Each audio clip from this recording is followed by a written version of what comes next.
So a very quick introduction of what Pair Finance is, and in the video content, it's always nice to explain. So welcome to our Masterclass today, AI collections in Europe.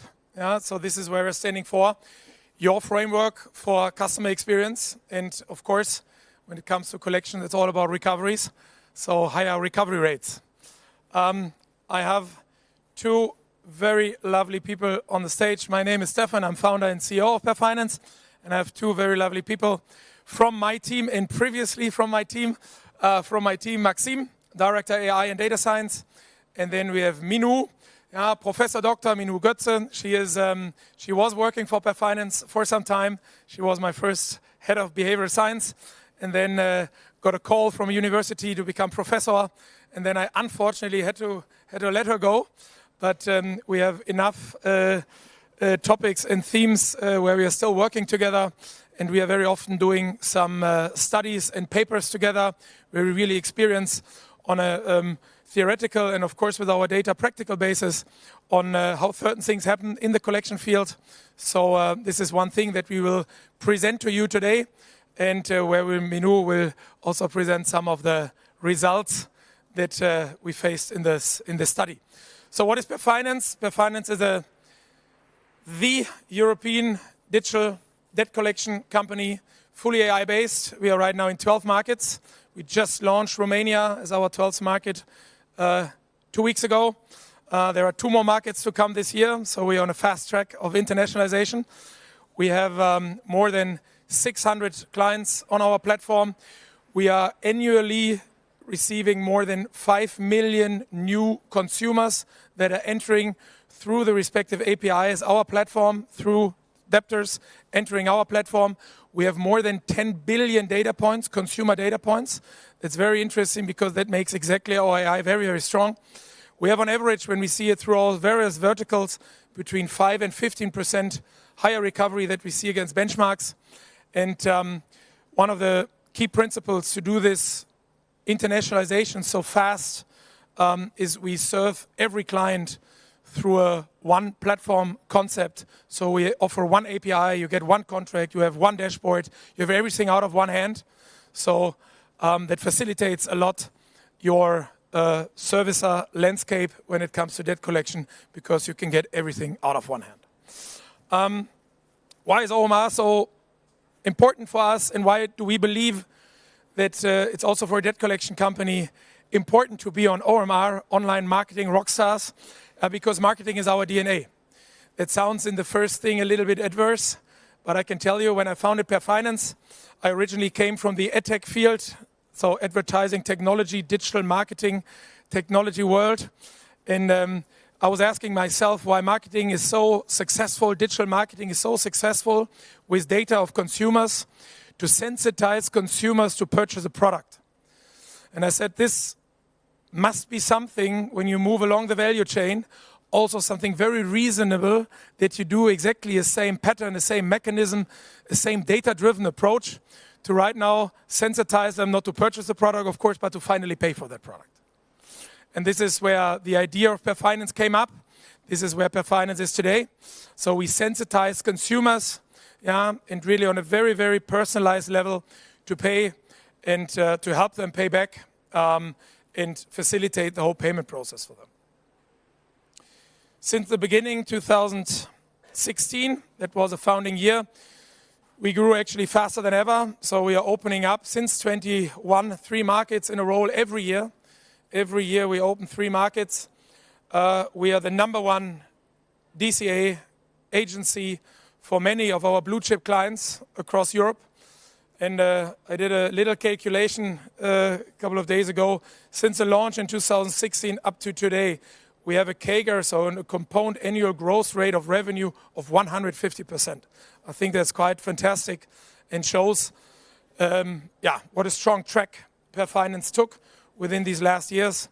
Of course, also being thankful for many of our clients. Some of them sit here in the room for supporting us for such a long time. 10 billion data points. That enters approximately 30,000 possible communication patterns of how you can communicate with one person. That is from a timing perspective, to a tonality perspective, to a channel perspective. Where do you approach him? To what solution do you offer him? What stylistic means are you applying? What frequency are you using? All those mixtures of those dimensions lead to more than 30,000 possibilities, communication options, and that becomes very, very individualized for each consumer that enters our platform. Finance was always AI native, so it was not the ChatGPT moment in 22 when the whole world suddenly said, oh, there's AI in the world. No, it was before, much before. By the way, marketing is using AI since decades, and we started before having all the other logics around finance, all the accounting and cash flow logics. We started with AI. We started with the idea of what can we do, what can the AI do to convince, to sensitize a person to make this payment. That was 2016, the starting point. We entered in 2018 a very strong machine learning algorithm and started with that's called reinforcement learning. It's still one of the most powerful AI algorithms that you can find. And then after the ChatGPT moment, also in 23, we made use of LLMs. We developed our own LLM based on Meta. So we have in-house an own collection LLM. In 25, last year was a year when we started with agentic. So our LLMs are not only conversational, so they are really heavily embedded in our system, and that guides every kind of consumer request, triggers an action in the system, from workflow, from different payment allocation, from fee logic, and so on. So it's a quite strong agentic logic that we built. And AI gives us tailwinds. I just want to give you a few numbers, and this is why it's for us still a starting point. Yes, we are 10 years. Finance is turning 10 this year, so it's a 10 years journey so far. But still, there is so many tailwinds that we believe that we are still at the very beginning. Yeah, at the very beginning. And when you see numbers, this is the AI spend that you see worldwide. In 25, there was an AI spend of 1.76 trillion US dollars. Yeah, and that triples more or less until 27, within 2 years. We are talking about 3.34 trillion US dollars that will be spent in various industries, also in various recipients will get that. Most is infrastructure, of course. It's also the most expensive one, where the world will spend that amount of money. So it gives massive tailwinds. I believe the whole AI journey is just at the beginning for many of your businesses as well. And 26 is meant to be the agentic year of AI. So keep this agentic. Agentic means that it produces actions for you. It's not only a conversational thing where you can chat with. It really produces actions, outcome. And Gartner foresees that 80% of customer service, which is of course relevant for all of you, but definitely for sure relevant for us, 80% of customer service will be agentic, done by agentic AI by 29. 80% of customer service will be solved by AI, according to Gartner, throughout all economies in 29. Finance will be there end of 26. So we have such a strong track record right now with AI that we expect to be there at end of 26, so end of this year. And the big question always comes, how is AI perceived by the consumers? And I think that's a very, very crucial point, because when you all invest in AI, specifically as an entrepreneur, you put all the efforts into AI and it fails to produce what you expect to produce, being sensitizing a consumer to make the final payment, then of course it goes absolutely in the wrong direction. And that's when we started a large study with Minu, where we wanted to understand how are consumers reacting to AI and what is their outcome, what are their feelings when they talk and communicate with AI. And that's the stage for Minu right now, to give us some insights on our study together. And yeah, stage is yours. Thank you very much.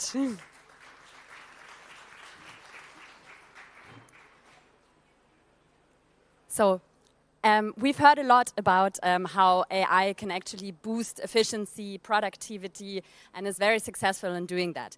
But what's largely unknown until today is what are the psychological impacts of using AI. And that is exactly where our study begins. So we want to look beyond the business case, and we want to understand what the human side of AI adoption is.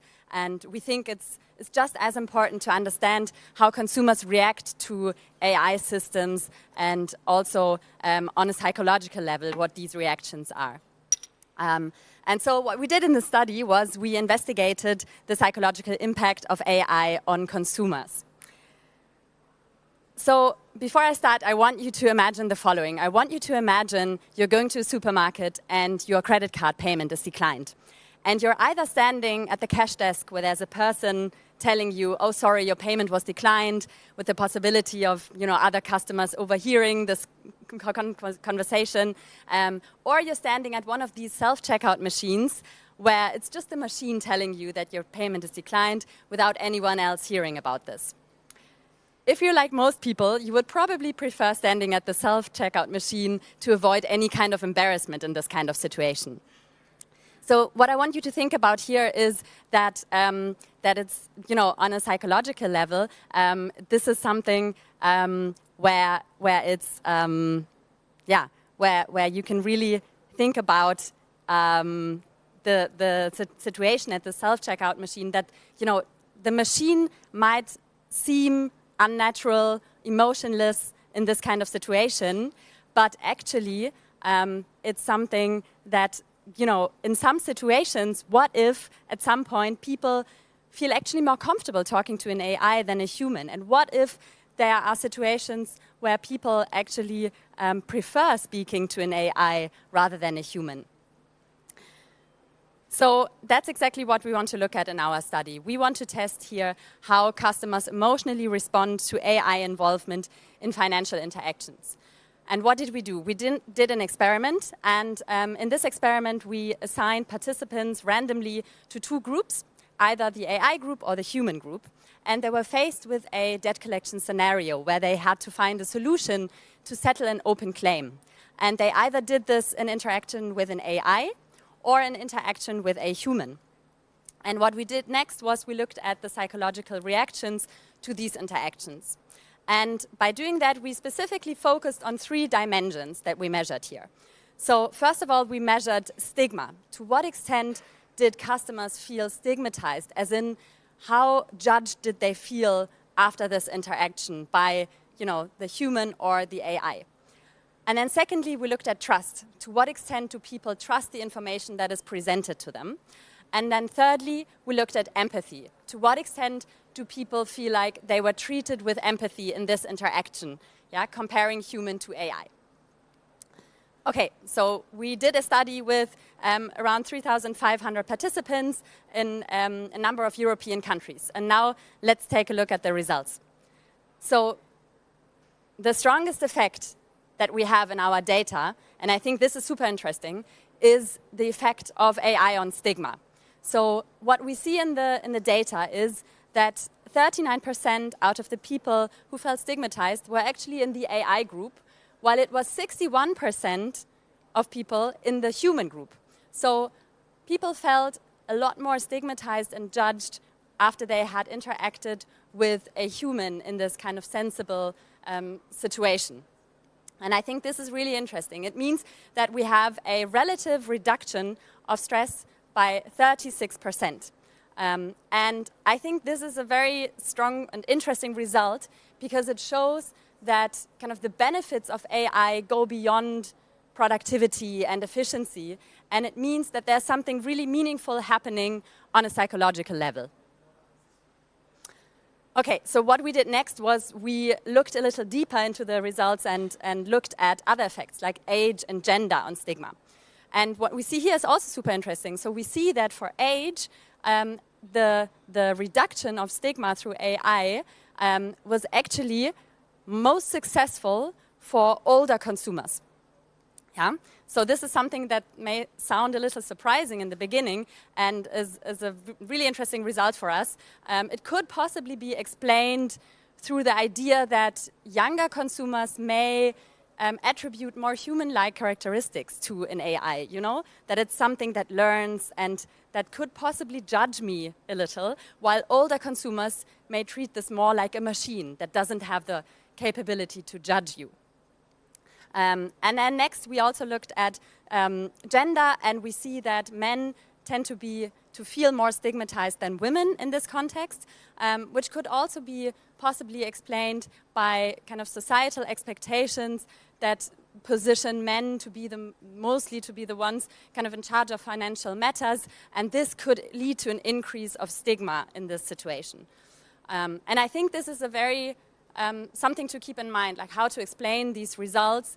I think the most important point here is moral agency. So how do we perceive the other interaction partner to be able to kind of form a moral judgment about me? Like, is this someone who can, you know, judge me in a way or not? Does this person have the capability to do so? And this is something that is usually assigned to humans, like the moral ability to form a judgment about someone, and not so much for AI. So I think this is a really important point that's driving the effect in our case. Okay, so we also looked at cross-country effects, and what's really interesting is that the effect that that AI has on stigma reduction is actually different across European countries. It's not the same in every country, and for example, in countries like the Netherlands, Germany, Austria and Spain, we have a very strong reduction of stigma by using AI. And in other countries, such as France or Switzerland, the reduction is not so high. So I think that is also something that's really important to keep in mind when you're thinking about AI adoption across European markets. It shouldn't be the same for every country. Keep in mind that this effect of AI on stigma is different in different countries. So the second dimension that we looked at in our results was trust. And I think that's also a very interesting result, what we have here. So kind of traditionally, it's often assumed that you know, information that's given to us by AI is something that could seem like a scam, or, you know, it's not as true as information that's given to us by an actual human. But what we see in our data is that there's actually no difference between the two groups. So the extent to which people trust the information that is presented to them is the same for the group that interacted with AI as the group that interacted with a human. And I think that's really important and shows that kind of this myth that AI is generally less trusted than a human has been invalidated in our specific context that we looked at here. Okay, the third dimension that we looked at was empathy. And what we looked at here was to what extent did people feel like they were treated with empathy in this conversation. And what we see here is that in line with kind of what we know also from the literature and other research, that humans are perceived as more empathetic than AI. So people feel like they are treated with more empathy if they speak to a person rather than an AI agent. And I think that is something important to keep in mind also when you are dealing kind of with a situation that requires a lot of emotional support. Because if that's required, then the involvement of humans still has a lot of value. So let's sum up. What do these results mean for us and also for our customer journey? What did we find out with the study? So first of all, we see that AI actually has the power to reduce social pressure, and also doing that without undermining customers' trust.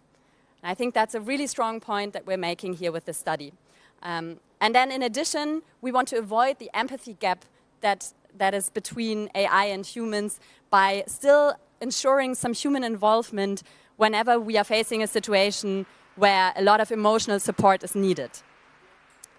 So what I want to leave you with is that AI does not just automate processes or make things more productive or more efficient, but it profoundly changes how people feel treated on a psychological level. So what I'm going to do now is I'm going to hand over to my colleague Maxime, and he's going to tell you a little more about how AI can be adopted in a very practical setting here. Thank you.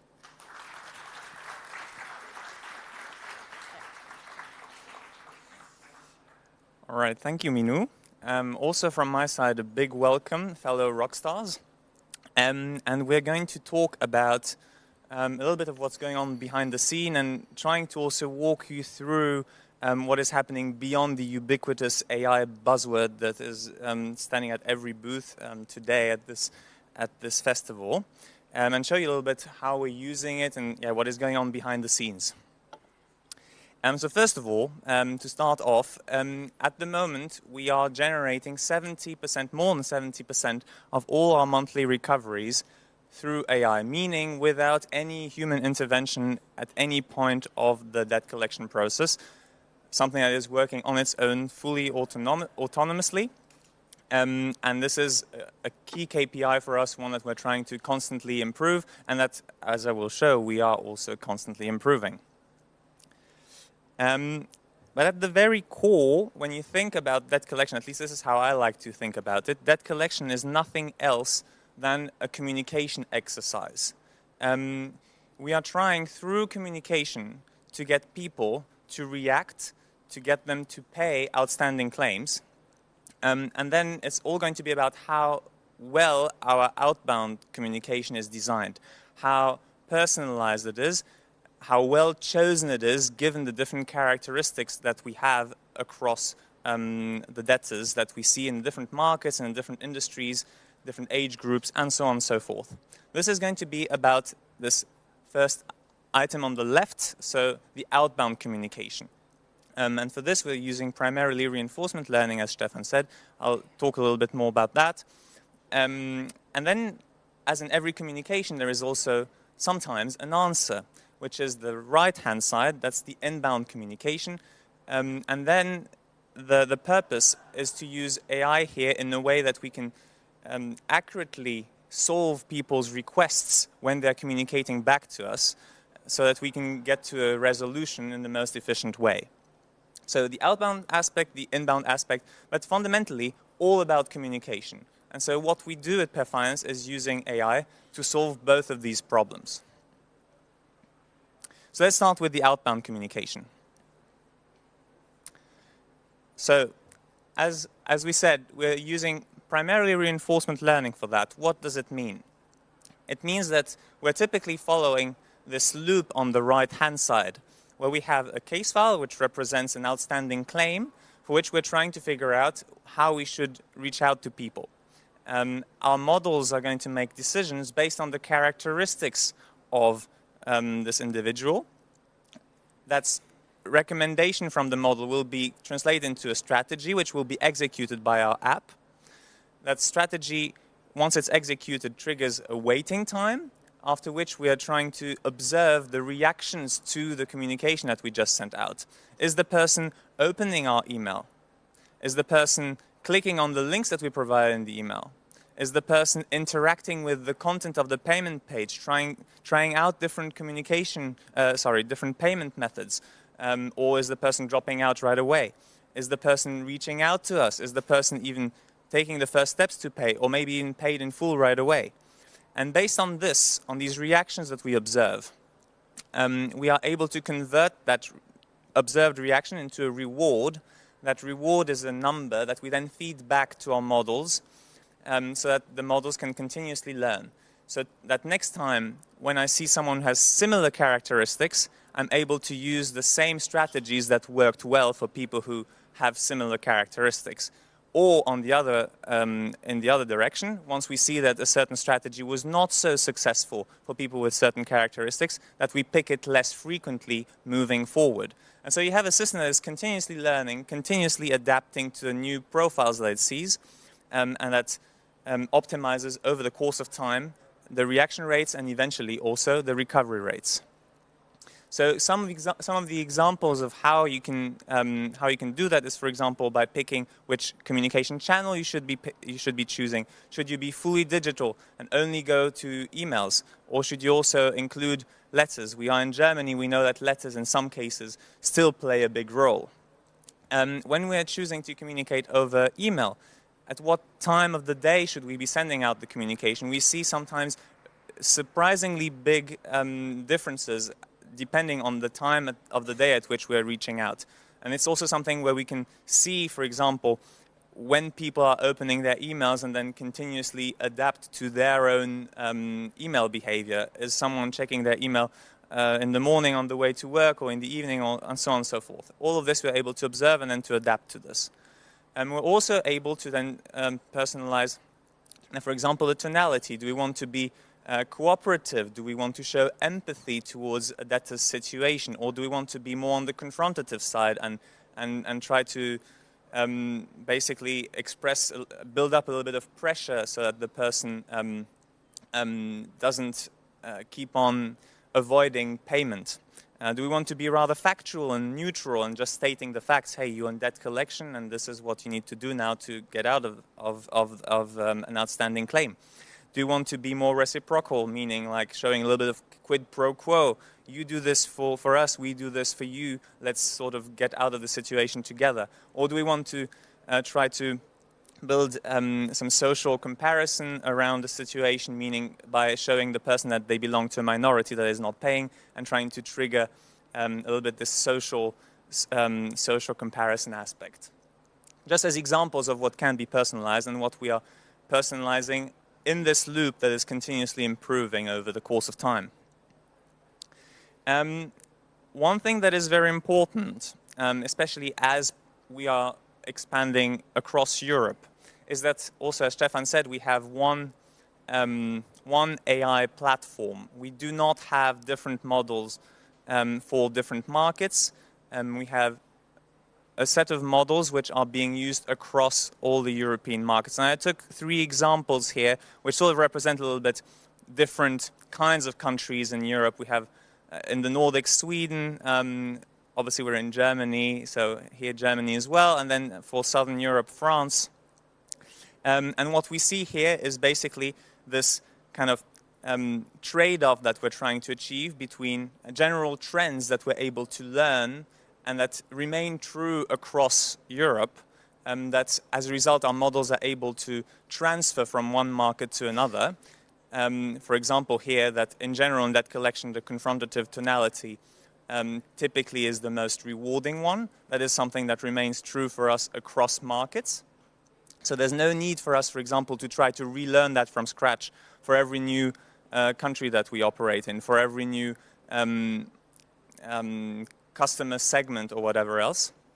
At the same time, we're able to learn some of the specificities that each of these markets has.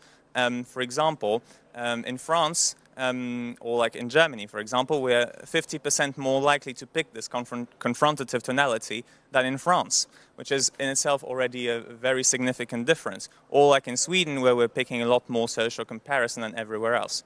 So these differences we're able to understand, our models are able to understand, and you can imagine similar patterns for other differentiating factors, not just the markets, but also age groups, gender, the point in time in the debt collection process, and so on and so forth. And so here, obviously, the key is finding the right strategy for the right consumer. This leads to a kind of communication flow, which is depicted in this little animation, where we're sending out communication, and then people are able to click on the link that we're providing. They go to a payment page, they're able to select a payment method, and basically self-serve themselves. So it looks a little bit like this.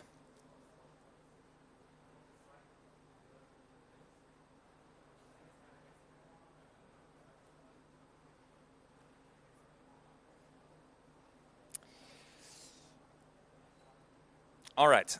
Now moving into inbound communication. So once we have successfully reached people, once we have been able to pick the right communication strategy to to reach people and make them react to their situation, them being in debt collection, a lot of people actually reply to these messages and generate all sorts of inbound traffic that comes back to our platform. Again, to the point that we are primarily working on a communication exercise. So, handling of inbound communication is one of the key challenges in debt collection in general. We have an enormous amount of messages that we receive every week.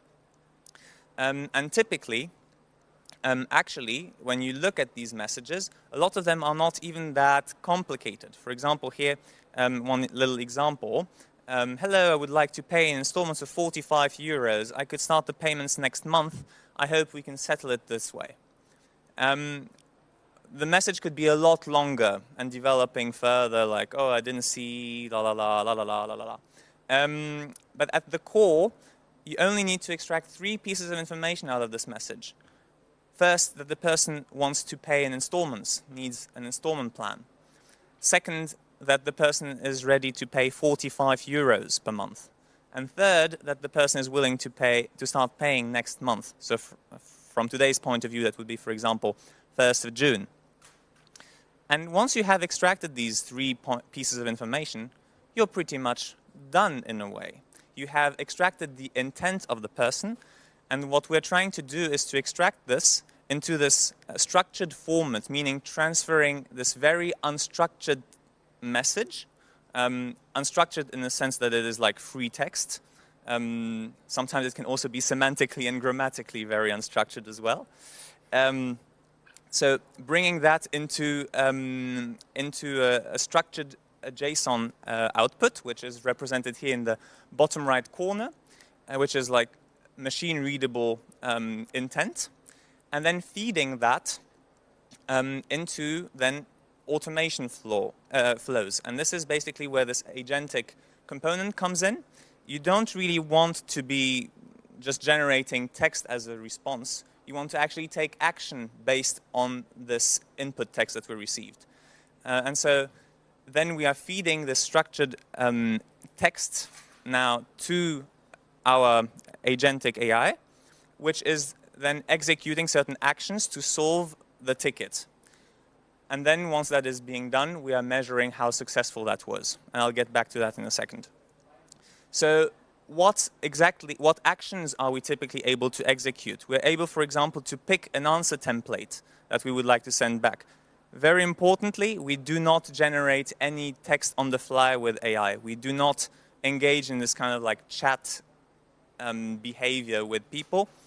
All the communication that we're sending out has been written by us, but we let our agents pick which of the ready-made templates for different situations should be sent out. We're also able to book payments. We have people sometimes sending us payment proofs, and then we need to basically book these payments into the system. This can also be done by our agent. People might, for example, that's this example here.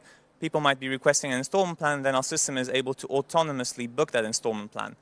Our system might even be able to send a counter offer here and say, hey, actually, we are willing to give you an installment plan, but it will have to be 60 euros a month. We are able to retrieve information from our system and provide that. Sometimes people just want some information that we need to provide so that they can understand where they're at and to get to a resolution. And in some cases, we're also able to understand that we do not have all the information needed to solve a case, and then we might ask for further information on the consumer side, but sometimes also from the creditor side when we have some documents that might be missing, for example. So what is the result of all of this? Over the course of time, we have dramatically decreased the cost that each of these contact points generates for the company. That cost reduction has been 63% in 4 years, moving from over 4 euros per contact to roughly €1.50. All of this thanks to the process that I just described, where we're using AI to solve these tickets.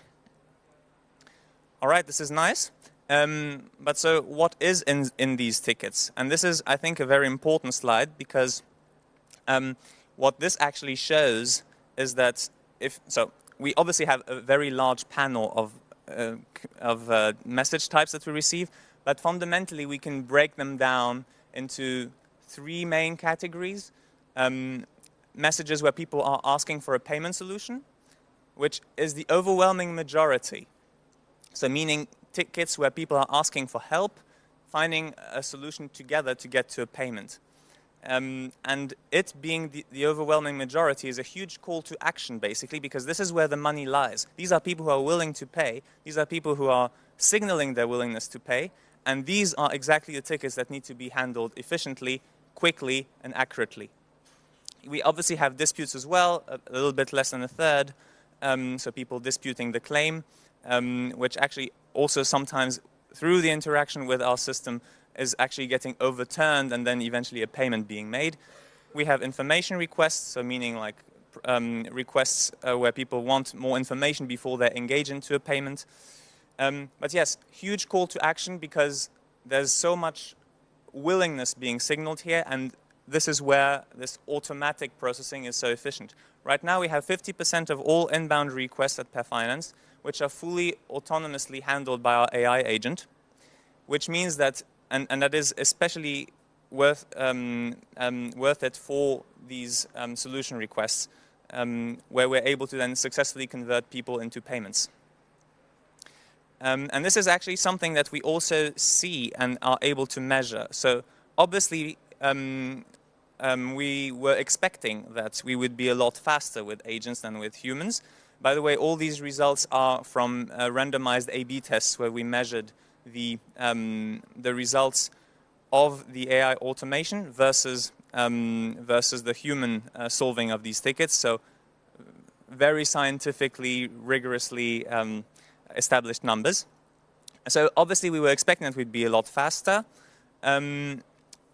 You could even ask why 1 hour with the agent, and that is a little bit by design because we do not want to answer too quickly, nor do we want to engage in what we call ping-pong communication with consumers. So this obviously was expected. What we also sort of expected was that our error rate would go down. Our AI agents are not getting tired, obviously. They're not making too many mistakes. And do not need to be trained when they're new, like many of our humans that are working for us. What was perhaps a little bit more surprising, though, was that customer satisfaction went up, and this also ties back to what Minou presented just a couple of minutes ago. What we were seeing is that then people are actually rating the overall debt collection process 10% higher than if they had been interacting with a human agent. Now, I know that these numbers, also because I have talked to a lot of other people who are working on similar projects of customer service automation, have not necessarily been able to get this customer satisfaction increase. And so this is a topic that I get often a lot of questions. And I think it's not necessarily automatic in the sense that it is difficult to achieve, probably also a testimony to how well your automation is set up. A lot of what we do also has very strong guardrails, and we are also making sure that whenever we're not sure what to do, when there is not high enough confidence of the system to autonomously close a ticket, then we also fall back to human, and we do not let our AI system do things where it's not confident enough. So this is also something that I would definitely recommend if you're facing difficulties with that particular customer satisfaction topic. So once that is established, then the typical flow could look like this. Emma is receiving a message from us reminding her about the outstanding payment. Emma is answering Perfinance, saying she would like to pay in installments. Our AI agent acknowledges the message, understands what Emma wants, and eventually sends out an installment plan which is booked into the Per app and triggers automatically the next payment reminders of €50 for the next month and so forth. So once you combine all of this inbound communication automation and the optimization of the outbound communication, you get a massive combo where you're able then to dramatically increase the amount of cases that are automatically solved in debt collection. And for us, this has been a continuous improvement. You can see that basically over the course of time, the number of cases that we are solving automatically has been increasing. And we also can distinguish between different phases here in our development. The first phase from 2020 to 2023, where it was a lot about improving our reinforcement learning algorithms, in particular then with the introduction of something called Q-learning, which is a more specific and more developed, more complex form of reinforcement learning. Then we have introduced these LLMs and the agentic component that they offer, which has led to another big jump between 23 and 25 in a shorter framework as well. And we expect that this is also something that we're going to keep on working and that we're going to keep on expanding, and we expect that we will be able, by the end of the decade, to have practically close to 100% of all the cases handled fully automatically and having as little human intervention as possible into these debt collection cases. And why is that important at the end of the day? Because people who are paying, people who are settling the outstanding claims, eventually are able to become your customers again. And so if they're happy, satisfied about the debt collection process, which, let's be honest, is not a very pleasant experience in general, if they are able to still express that they have been treated fairly, that their claims have been handled efficiently from the debt collection side, then they are also the more likely to remain loyal to you, to your brand, and to get back into the healthy lifestyle of a retained customer for you. And so this is why we are also paying so much attention to our Trustpilot rating.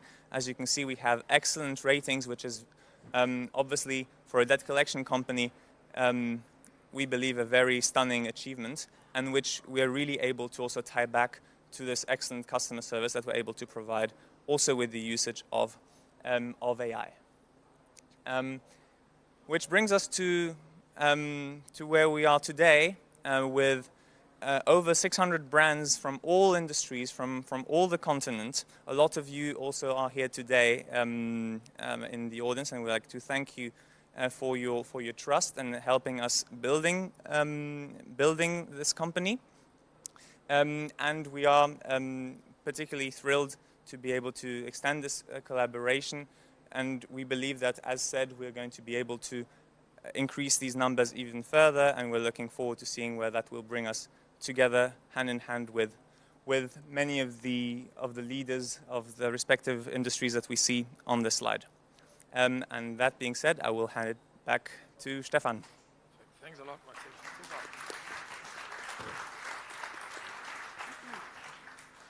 Yeah, thanks a lot. So you got some insights. So let's start transforming collection with AI together.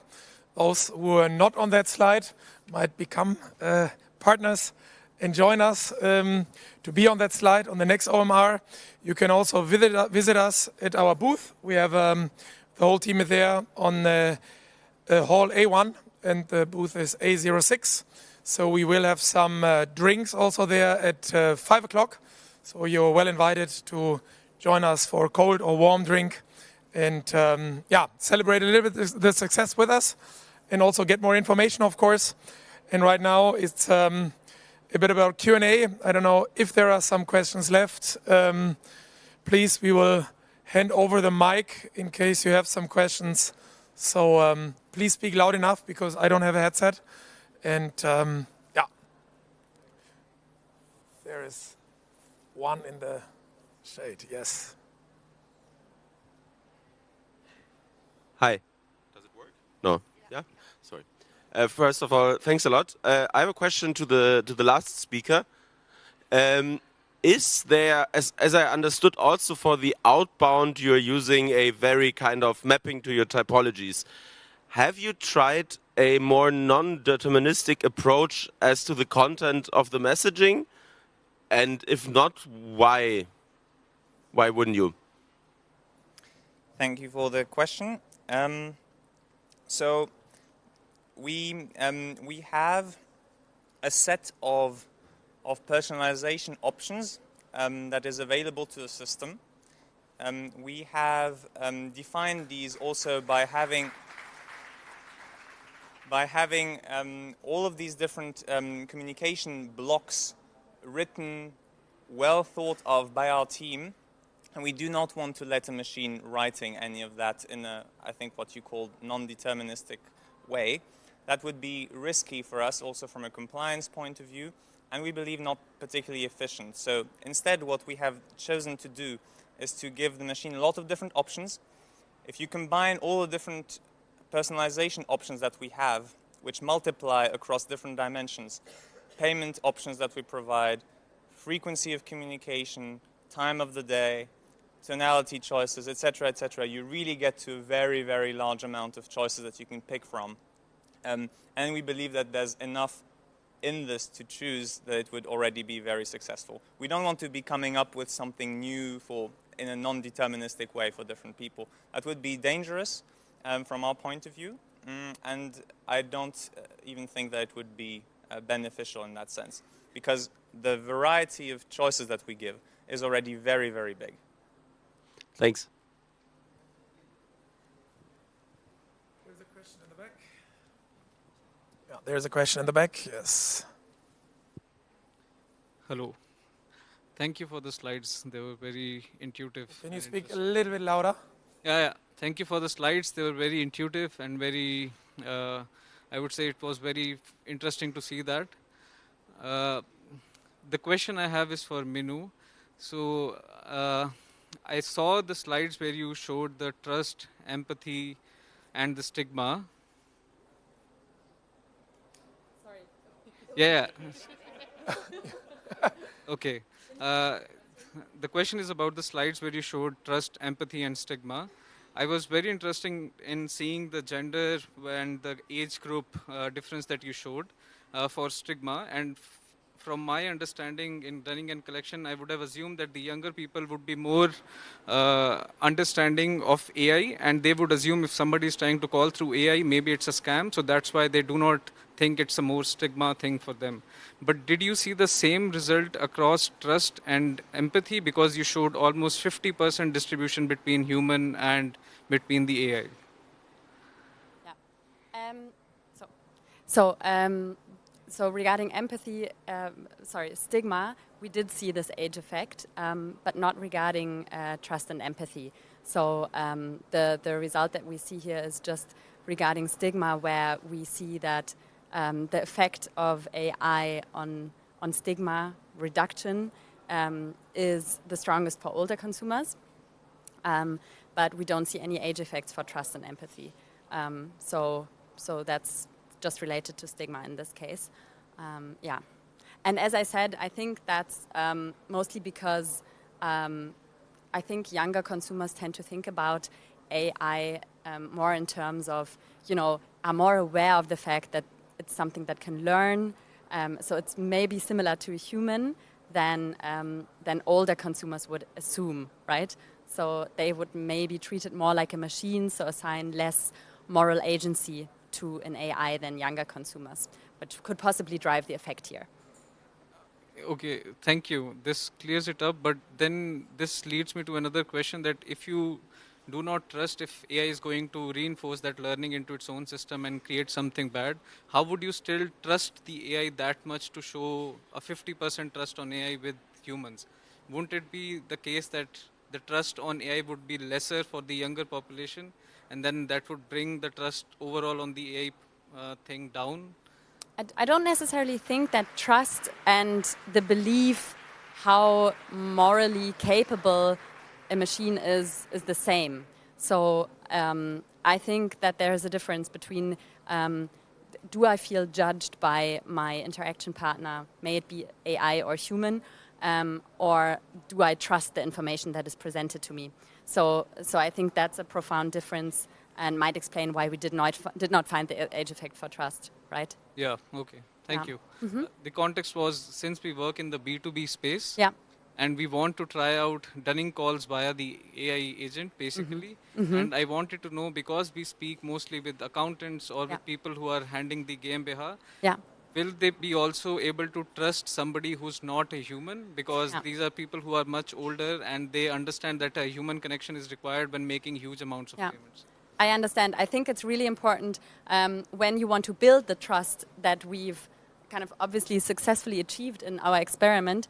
It's important to kind of ensure that you kind of fulfill a certain level of reliability in your interaction, so that you ensure that they can really trust you, right? So if something seems unprofessional in the way that the communication is made be via phone or email whatsoever, trust, of course, is going to decrease, right?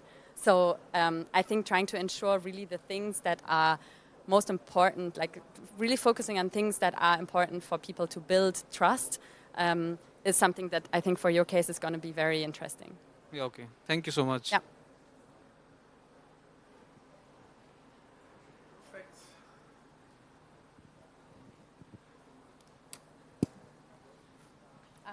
There's another question. You can just...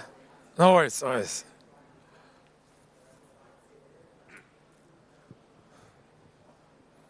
Okay. I have one question to the third speaker. The example you brought up is more related to letters, emails, and let's say more easy methods to get in touch with the customer. But you can also, let's call it use more forceful methods. And they also involve legal cases, they involve authorities, and they are often more individual.